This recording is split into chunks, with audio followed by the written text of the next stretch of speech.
Mesdames et messieurs, bonjour.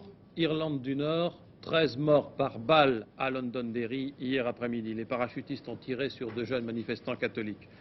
Nous allons avoir dans quelques minutes une liaison avec la BBC. On nous annonce de très dures images. Notons aussi que ce matin commencent à Belfast les représailles après ce dimanche sanglant, représailles prévues par les républicains irlandais de l'IRA. 3 attentats à la bombe à Belfast et 10 blessés ce matin.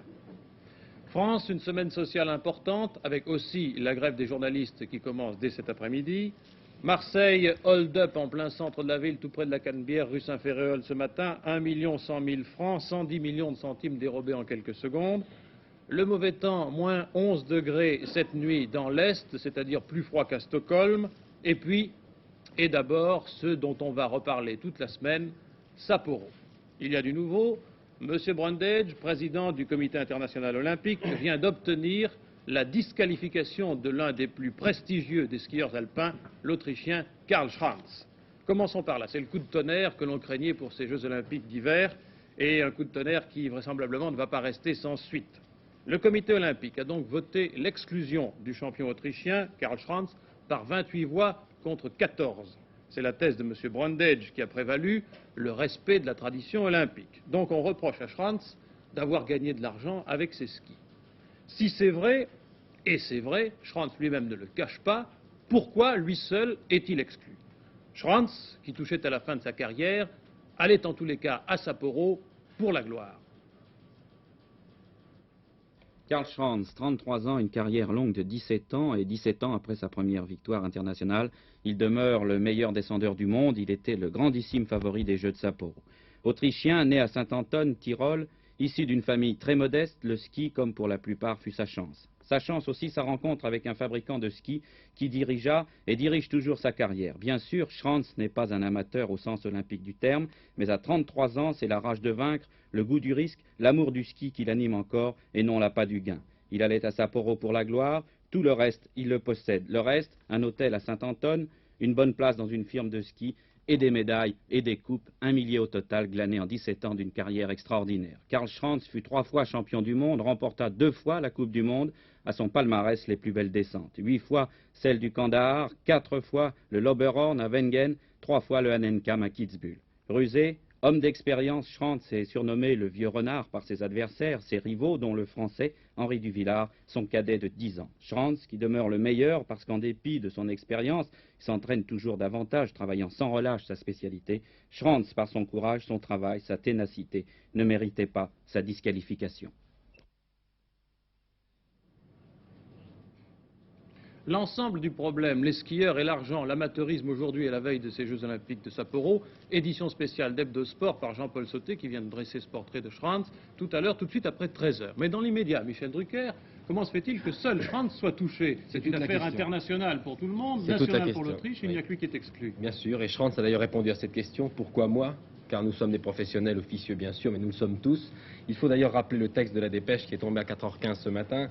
Schranz est donc disqualifié. Pourquoi? Eh bien parce que la manière dont il a utilisé son nom et sa photographie à des fins publicitaires n'a pas plu bien sûr à M. Brundage. Pourquoi Schranz? Peut-être parce que c'est le vétéran, parce qu'il a 33 ans et c'est à titre d'exemple qu'on a frappé le skieur de Saint-Anton. En tout cas, les Autrichiens et l'homme de la rue à Vienne en particulier ne l'entend pas de cette oreille. C'est une véritable colère qui gronde en Autriche. Je vous donne en bref, les dépêches qui sont tombées il y a quelques instants, dans les trams, dans les trains, dans toute l'Autriche, on parle bien sûr de l'affaire Schranz, et c'est naturellement vers M. Brundage que se tourne essentiellement la colère et l'indignation du peuple autrichien. On reproche aussi aux dirigeants autrichiens leur tactique de ne pas avoir essayé de faire un front commun avec les dirigeants français, italiens et suisses pour justement éviter ces disqualifications à la veille de l'ouverture des Jeux. Le docteur Sinovat, qui est ministre de l'Éducation nationale, vous avez sans doute la dépêche sous les yeux, a adressé il y a quelques instants à ses homologues de France, de Suisse, d'Italie et de la République fédérale allemande une lettre de protestation contre la décision prise contre Karl Schranz, bien sûr.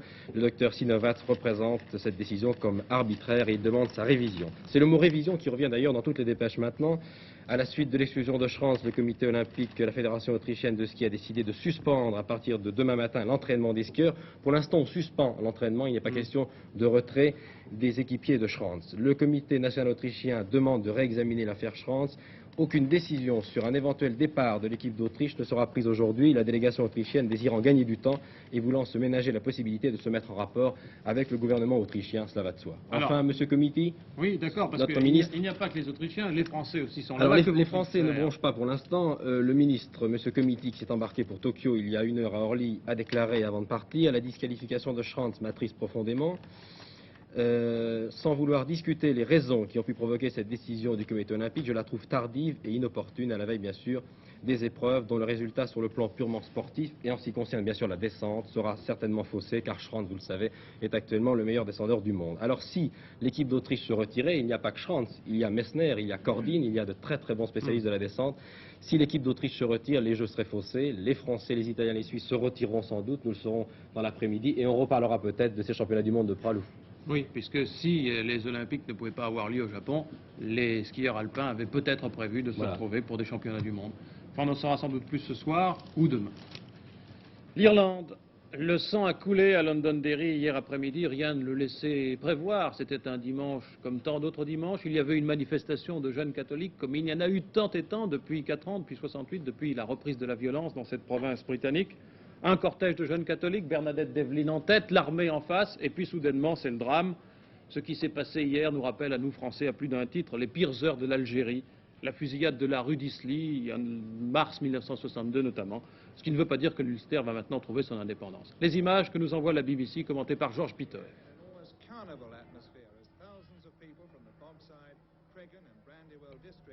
Pour les catholiques, ce dimanche est presque un jour de fête. Du moins, c'est comme ça que cela commence.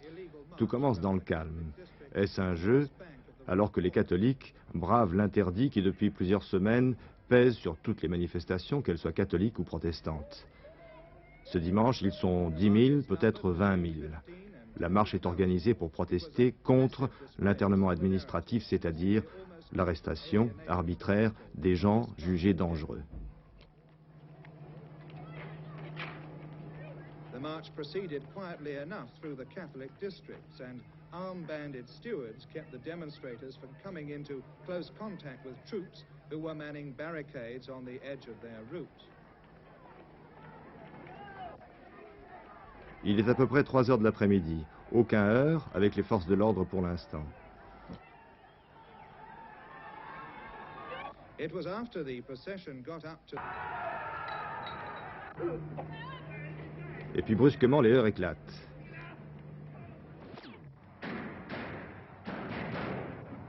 Il est 3h30 à peu près de l'après-midi.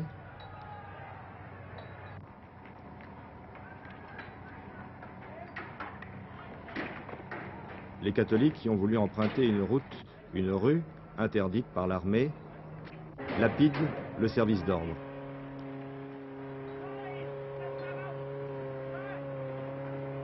The static confrontation between the troops and the demonstrators went on for several minutes. Le face-à-face dure 10 minutes à peu près. Finally, the troops took the offensive as men of the 1st Battalion, the parachute regiment, Et puis c'est l'assaut donné par les troupes.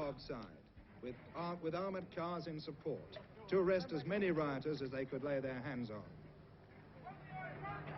Des engins blindés et des hommes du 1er bataillon du régiment de parachutistes, des hommes apparemment effrayés par cette tâche.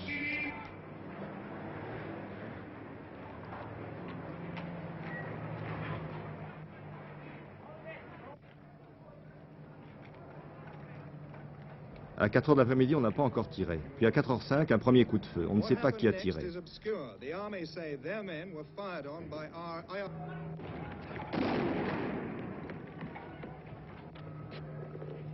L'armée réplique, il y a 13 morts par balle et 50 ou 60 blessés.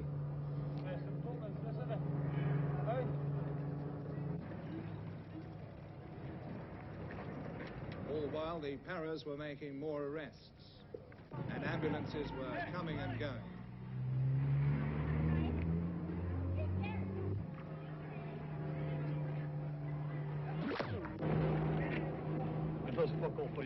Meanwhile, army helicopters hovered incessantly overhead.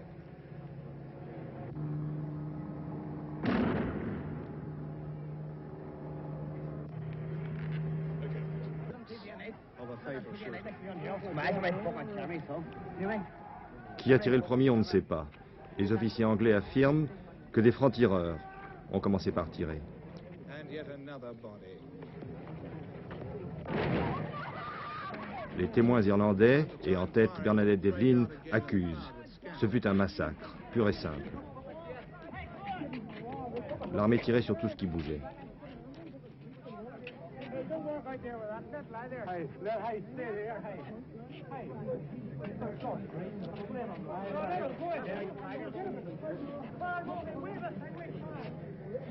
And again, a priest was to wave a handkerchief as a white flag while a body was brought forward into possible line of fire. The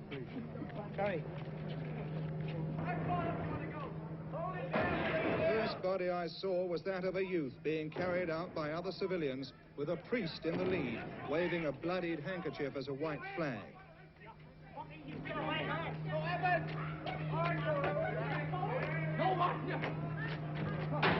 La jeune députée catholique Bernadette Devlin vient de partir pour Londres. Elle demande une réunion extraordinaire du Parlement. On ne sait pas qui a commencé. Ce que l'on connaît, c'est le nombre total des victimes en Irlande du Nord en 4 années de violence, 231 morts. Et ce matin à Belfast, je vous l'ai signalé en commençant ce journal, ce matin commencent les représailles prévues par l'IRA, l'armée républicaine irlandaise. 3 attentats à la bombe. L'un de ces attentats a fait 10 blessés. Une forte charge d'explosifs a éclaté dans un magasin en plein cœur de Belfast. Voilà donc où on en est. Triste Irlande, triste début de semaine, triste suite d'un conflit. Qu'en finira-t-il?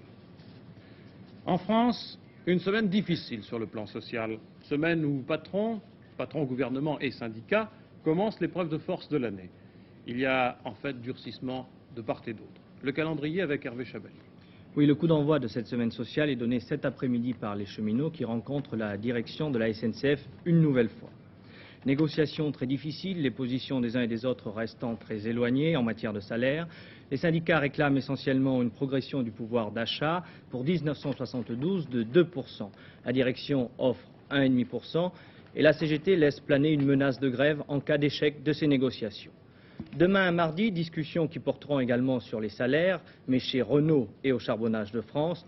Là aussi, il reste encore beaucoup à faire pour rapprocher les points de vue de la direction et des syndicats. Mercredi, les syndicats CGT et CFDT de la région parisienne organisent une manifestation de la Bastille à la République. Thème du défilé, la sécurité de l'emploi et la formation professionnelle. Et puis également la grève des journalistes. Oui, cette semaine donc, la grève générale, celle des journalistes. En principe, il n'y aura pas de journaux écrits à Paris et en province à Paris demain, à partir de demain, puisque les journalistes de la presse écrite commencent à débrayer à partir de cet après-midi et pour 24 heures. Les journalistes de radio et de télévision, eux, ne travailleront pas en principe demain. À l'ORTF, radio et télévision, un service minimum sera assuré, comme la loi l'exige. Les syndicats de journalistes réclament un plan national d'urgence assurant, et là je cite les termes de ce syndicat, l'existence, l'indépendance et la pluralité des moyens d'information. Et les syndicats exigent d'autre part que les journalistes soient associés à la préparation de ce plan. L'Union nationale des syndicats de journalistes demande par ailleurs dans l'affaire Paris Jour la nomination d'un administrateur judiciaire en vue de la reparution du journal pour garantir les droits de chacun. À la bourse, l'or monte toujours et nous allons avoir la tendance de cette première bourse de la semaine avec Gérard Vidalange. On a frôlé le prix de 48 $ à Londres. On est peut-être un petit peu en deçà ce matin, mais le lingot aujourd'hui est à 7780 contre 7775, même cours pour le Napoléon. Cela représente donc sur le marché libre de l'or une surcote en quelque sorte de 25% par rapport au prix officiel. Sur les valeurs françaises, on est assez sélectif avec tout de même des échanges. Deux titres se sont surtout distingués ce matin, la Redoute pour l'instant et le Crédit Foncier. Voilà pour la tendance en quelques minutes. Tout à l'heure, Gérard, merci. À noter la baisse d'1 centime de l'essence à partir de demain. En fait, 1 centime partout en France sur le super et 1 centime sur l'essence normale. Selon les régions, je sais bien qu'1 centime c'est peu, mais comme les baisses sont assez rares, cela valait 15 secondes. Cette baisse est due à la dévaluation du dollar et à certaines différences sur le prix du transport du pétrole. Le hold-up de Marseille, dont je vous parlais tout à l'heure. Marseille ce matin, donc, un hold-up qui vient en 4e position quant à l'importance du butin sur les 32 hold-up enregistrés en France depuis 12 mois. Pas d'effusion de sang, mais quelle émotion tout près de la Canebière.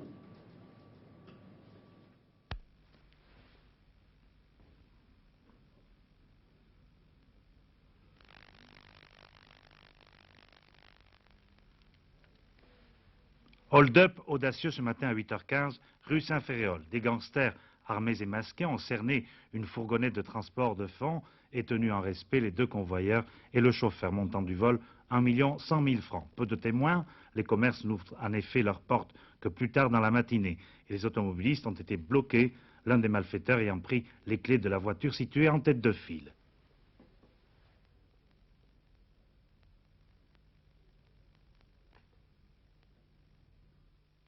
Oui. À Lyon ce matin, une action d'un tout autre genre. 10 militants d'un groupe d'action pacifiste ont pu pénétrer dans les souterrains d'un PC atomique en voie d'achèvement au Mont-Verdun pour manifester contre le système de sécurité aussi vulnérable, mais aussi pour protester contre l'action atomique d'une façon générale et les ventes d'armes au pays du tiers-monde. Nous allons conclure avec le temps. Il reste froid. Vous voyez les températures enregistrées cette nuit, je dis bien cette nuit. Il faut aller en Corse pour trouver un +5. Il a fait aussi froid en Alsace qu'à Stockholm. Bien sûr, ce sont les températures urbaines. Au Mont-Blanc, il a fait -25 dans la nuit. La météo prédit que février ne sera pas particulièrement rigoureux, à l'exception peut-être des régions du nord-est. En gros, jusqu'au 13 février, le temps sera froid comme ces jours-ci. Il y aura des éclaircies dans le midi. Et puis après cela, jusqu'à la fin du mois, des pluies et des nuages partout, de la neige en montagne. Mais les températures seront supérieures d'une façon générale à celles d'un mois de février normal.